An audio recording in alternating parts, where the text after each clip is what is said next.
Guys ये question आपका UGC net में पूछे गए हैं, सारे के सारे बहुत ही इम्पोर्टेंट हैं और इससे रिलेटेड भी आपको बहुत कुछ जानने को मिलेगा, तो आप लोग बने रहिएगा इस वीडियो के साथ।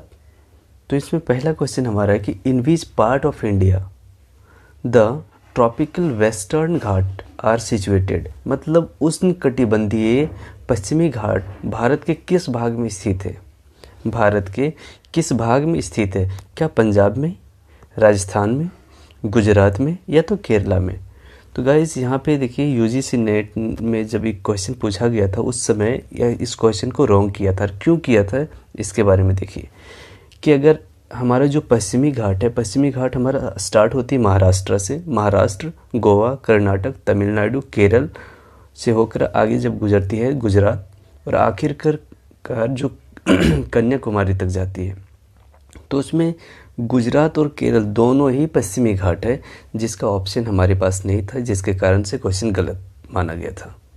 तो ठीक है, नेक्स्ट क्वेश्चन क्या है कि a source of renewable power which can develop with minimum cost, मतलब नवीकरणीय ऊर्जा की स्रोत जिसे शून्य लागत से विकसित किया जा सके, जो कम लागत पे विकसित हो जाए, वैसे कौन सा मतलब ऊर्जा है? क्या विंड मिल है? नहीं। ये टाइडल पावर? नहीं। Geothermal energy? ये भी नहीं है। लेकिन इसमें बायोमास पावर जो है बहुत ही कम कॉस्ट पे बन जाती है, मतलब इसको बहुत ही कम कॉस्ट में विकसित किया जा सकता है। तो इसका डी, ऑप्शन नंबर डी इसका आंसर है। नेक्स्ट हमारे पास आता है in which year education commission under the chairmanship of doctor D S. Kothari was set up. Doctor D S. Kothari की अध्यक्षता में शिक्षा आयोग की स्थापना किस वर्ष हुई थी? क्या 1952 ईस्वी में हुई, 1955 ईस्वी में, 1960 ईस्वी में या तो 1964 ईस्वी में? तो गाइज इसका ऑप्शन नंबर डी जो कि सही है 1964 ईस्वी में है। नेक्स्ट हमारा क्वेश्चन आता है कि the national knowledge commission NKC was establish in which year, किस ईयर राष्ट्रीय ज्ञान आयोग NKC की स्थापना किस वर्ष हुई थी? क्या 1998 में हुई, 2005, 2000 या 2007 में? तो गाइज इसका आंसर होगा 2005 में। 2005 में NKC एस्टेब्लिश हुई थी, स्थापना हुई थी। नेक्स्ट हमारा है कि every law is an evil, for every law is an in fact of liberty the above this, मतलब प्रत्येक कानून एक बुराई है क्योंकि प्रत्येक कानून स्वतंत्रता का उल्लंघन है। तो इसमें क्या है ये? एन आर्गूमेंट, क्या यह तर्क वाक्य है? एन एक्सप्लेनेशन ऑफ फैक्ट्स, तथ्यों की व्याख्या है? अ जस्टिफिकेशन ऑफ बिलीव्स, आस्था और औपचारिक स्थापना है? या तो अ प्रॉपर्टीज, तथ्यों की प्रस्थापना है, या यह तथ्यों की प्रस्थापना है? तो गाइज इसका आंसर होगा ए। यह हमारे एक तर्कपूर्ण है, तर्क वाक्य है, आर्गूमेंट है। ठीक है, नेक्स्ट हमारे पास आता है in which of the following type of natural disaster has no definite and beginning and end. प्राकृतिक आपदाओं के निम्नलिखित प्रकार में से किसका निश्चित प्रारंभ और अंत नहीं होता, मतलब वैसे कौन सी आपदा है जिसका शुरुआत और अंत नहीं होती? ड्राउट्स है, अर्थक्वेक है, भूकंप, सूखा, या तो भूस्खलन, लैंडस्लाइड, या तो हैरिकेन, मतलब क्या है इसमें से?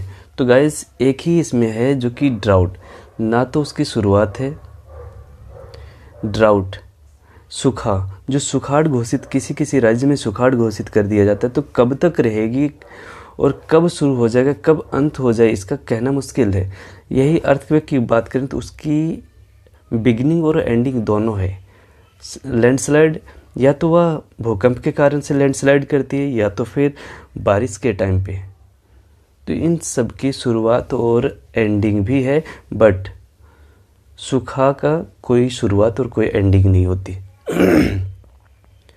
अब है हमारे पास नेक्स्ट क्वेश्चन कि university grant commission UGC was finally inaugurated on 28 December 1953 was whom among the following। 28 दिसंबर 1953 को विश्वविद्यालय अनुदान आयोग यूजीसी का औपचारिक उद्घाटन निम्नलिखित में से किसके द्वारा किया गया? श्रीमती इंदिरा गांधी के द्वारा, मौलाना अबुल कलाम आज़ाद के द्वारा, डॉक्टर एस राधाकृष्णन, राजेंद्र प्रसाद, किसके द्वारा? तो गाइस इसका आंसर होता है बी, मौलाना अबुल कलाम आज़ाद के द्वारा यूजीसी, जो 28 दिसंबर 1953 को मतलब औपचारिक उद्घाटन किया गया था। अब यहाँ पे देखते हैं कि which of the following consider a major source of pollution in river of India. Bharat की नदियों में निम्नलिखित में से किसको प्रदूषण का प्रमुख स्रोत माना जाता है? क्या थर्मल पावर प्लांट्स हैं, ताप विद्युतीय संयंत्र, या तो क्या लिखा है इसको, अनरेगुलेटेड स्मॉल स्केल इंडस्ट्री, जो अनियमित लघु स्तरीय उद्योग है इसके कारण से, या तो फिर अवशोषित मल वहित, यहाँ थोड़ी गलती हो रही है,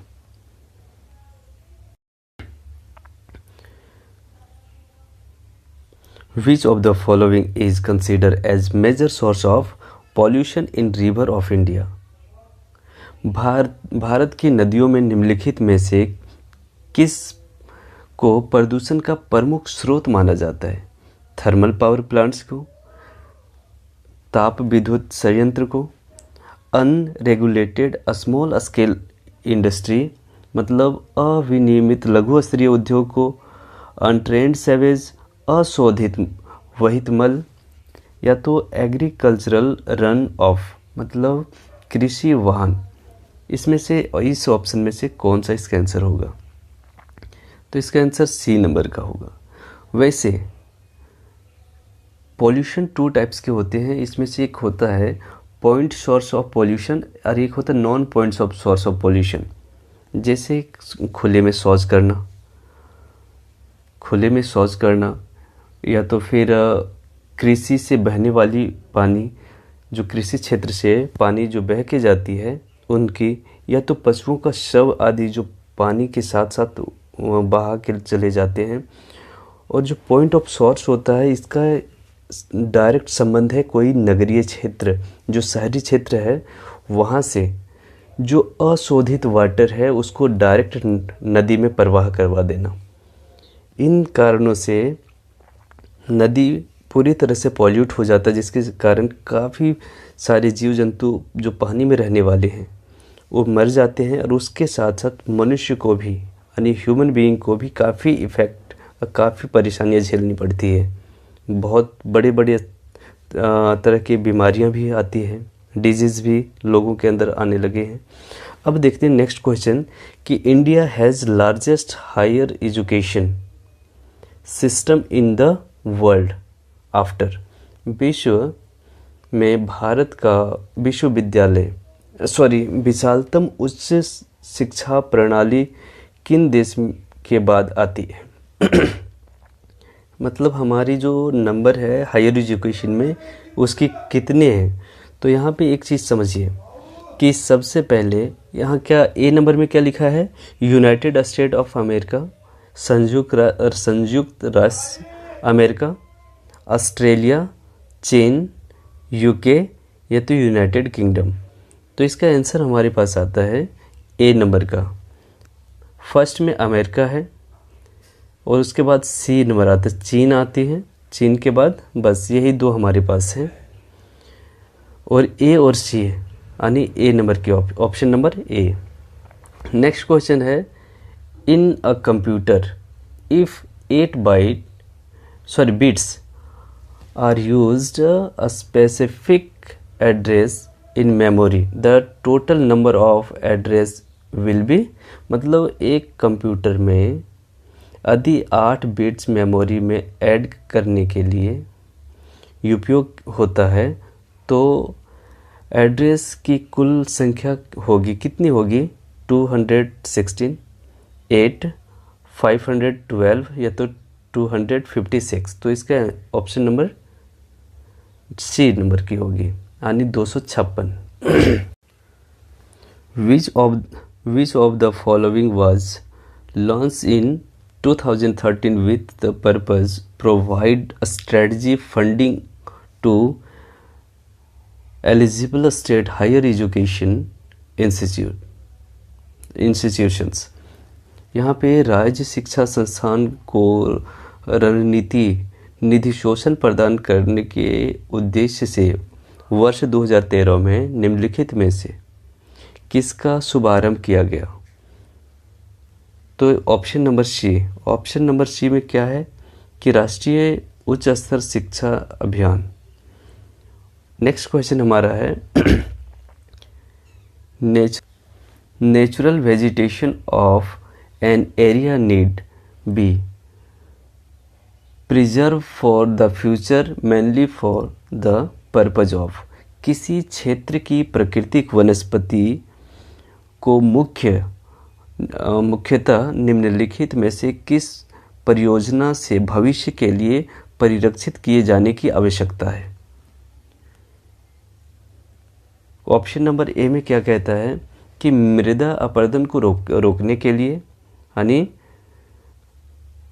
preventing the soil erosion, providing habits of birds, पक्षियों के लिए आवास प्रदान करने के लिए, स्टडी ऑफ साइंटिस्ट, वैज्ञानिकों द्वारा अध्ययन के लिए, या तो फिर providing material for breeding new species, मतलब नई प्रजातियां उत्पन्न करने के लिए सामग्री उपलब्ध करवाने के लिए। तो इसका आंसर हमारा हो रहा है डी नंबर का। जो नई प्रजातियां हम अगर आगे डेवलप करना चाहते हैं तो उसकी जो न्यू ब्रीडिंग लाना चाहते हैं तो उसकी सामग्री को उपलब्ध करवाना। अब हमारा नेक्स्ट क्वेश्चन है कि the two major process involve in carbon cycle are. Carbon चक्र में निम्नलिखित में से कौन सी दो प्रमुख प्रक्रिया शामिल है? ऑप्शन नंबर एक में क्या कहता है कि डिस्पोजिशन एंड इरोजन, अपरदन का जमा होना, इवेपोरेशन एंड ट्रांसपेरेंस, वाष्पीकरण तथा प्रस्वेदन, फोटोसिंथेसिस एंड रिस्पायरेशन, प्रकाश संश्लेषण तथा श्वसन। या तो ऑप्शन नंबर इसमें सी आता है, सी। जो कार्बन के दो प्रमुख कारण हैं, कार्बन चक्र के जो दो प्रमुख कारण हैं उसमें से फोटोसिंथेसिस और रिस्पायरेशन, ये दोनों ही इसके लिए उपयुक्त तो ऑप्शन नंबर सी है। नेक्स्ट क्वेश्चन है, for pursuing a PhD program through our university system what has become mandatory provision now. हमारी विश्वविद्यालय प्रणाली के माध्यम से PhD कार्यक्रम के अनुसरण के लिए अब कौन सा अनिवार्य प्रावधान बना दिया गया है? क्या इनरोलमेंट फॉर PhD मतलब PhD के लिए पंजीकरण, या तो फिर कोर्स वर्क मतलब वही पाठ्यकार्य, या तो फिर हमारे कंपलसरी अटेंडेंस फॉर 3 years 3 वर्षों के लिए अनिवार्य उपस्थिति, या तो फिर guidance for supervisor outside the university विश्वविद्यालय से बाहर पर्यवेक्षक से मार्गदर्शन। इसमें से कौन सा है? तो इसमें सी नंबर का 3 वर्षों के लिए उपस्थिति अनिवार्य किया गया है। लेकिन शायद लग रहा है मुझे गलत क्यों है, गलत तो है, इसमें होगा कोर्स वर्क, यानी बी नंबर का ऑप्शन नंबर बी, यहाँ पे सी कर दिया गया है लेकिन सी गलती से टाइप हो गई है, लेकिन इसका आंसर होगा कोर्स वर्क। ठीक है, तो इसका option number B right. Next question है कि the national education day celebrated every year on, निम्नलिखित में से किस तारीख को प्रति वर्ष राष्ट्रीय शिक्षा दिवस मनाया जाता है? क्या नवंबर 5 को, नवंबर 11, नवंबर 14 या नवंबर 25? कब? तो 11 नवंबर को हम लोग प्रति वर्ष शिक्षा दिवस मनाते हैं। और किसके याद में? मौलाना अबुल कलाम आज़ाद, जो पहले हमारे शिक्षा मंत्री थे, उन्हीं के याद में